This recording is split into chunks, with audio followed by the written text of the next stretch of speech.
think the key thing here is, I think it's maybe Tyson who said it, that everyone has a plan until you get punched in the mouth.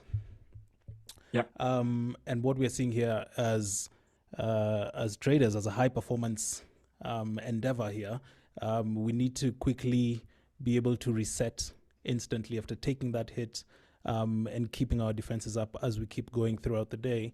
And I've noted down a few things that are quite interesting that you've pointed out in terms of journaling and being observant of how our days are going, taking those breaks, joining communities.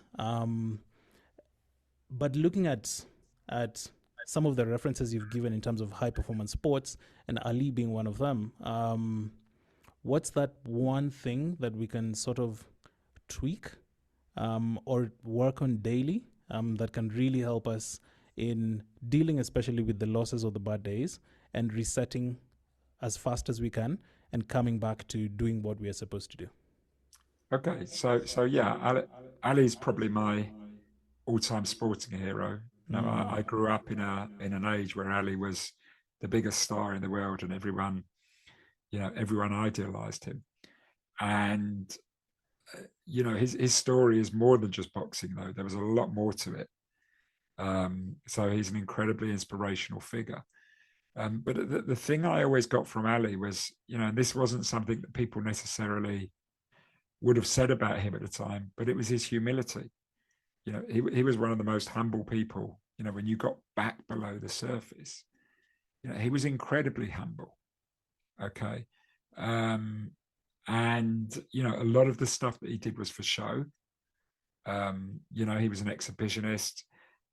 He would work to get inside the mind of his opponent. He would seek to win the fight before anyone had stepped in the ring. Um, that was all about the verbal jousting and the poems, but and he would carry that on to a degree inside the ring. There was something I came across a number of years ago which really stood out for me, and it was an interview he did. It was a series of interviews I was watching on YouTube. I can't remember. I think it was Dick Cavell was the interviewer, the American interviewer. And he loved doing these talk shows, these chat shows, as he was coming up and was famous. And they loved having him on. And he did them with David Frost, Michael Parkinson. And as I said, I think it was Dick Cavell. I hope I haven't got the name wrong. And if you get a chance to go onto YouTube and look at them. And there was one where he was on the show with him a few weeks before his big fight with Joe Frazier, the first fight with Joe Frazier. And it was a time where there was an incredible group of heavyweight boxers all at the same time. Joe Frazier, Ken Norton, George Foreman came on a bit later. That was the big one. And of course, Ali and Frazier was the big sort of contest at the time. And he was on this show talking about how he's going to beat Frazier, and he was insulting him, and he was going to put him down, and he was going to finish him off, and he was showing posing and on the show, and the fight came, and it was one of the great fights of all time. But Frazier beat him, and it was the first time he'd lost. And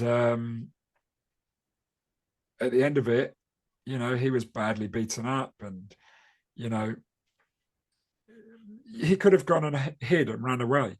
But a week later, he was back on the Dick Cavell show, being interviewed by Dick Cavell, and his face was swollen up, his mouth was swollen up, he could barely talk, his nose and his eyes. It was hard to even hear him necessarily say the words. And Cavell said to him, so what happened? You lost. What happened out there? You were talking about winning, and he was so humble. He just said, look, the guy was a great boxer, a great fighter. Put in a great fight. It was fair and game. I went out and I tried my best, and he beat me. And it was just, it was such a show of humility and humbleness at that moment, and that was a real Ali. And that's what you've got to be like as a trader.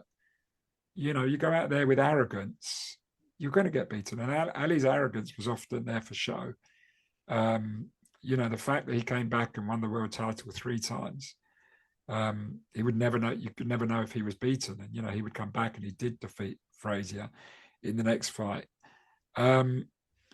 That's something that I meet against all traders. It's the best traders, they lose badly, they get badly beaten up.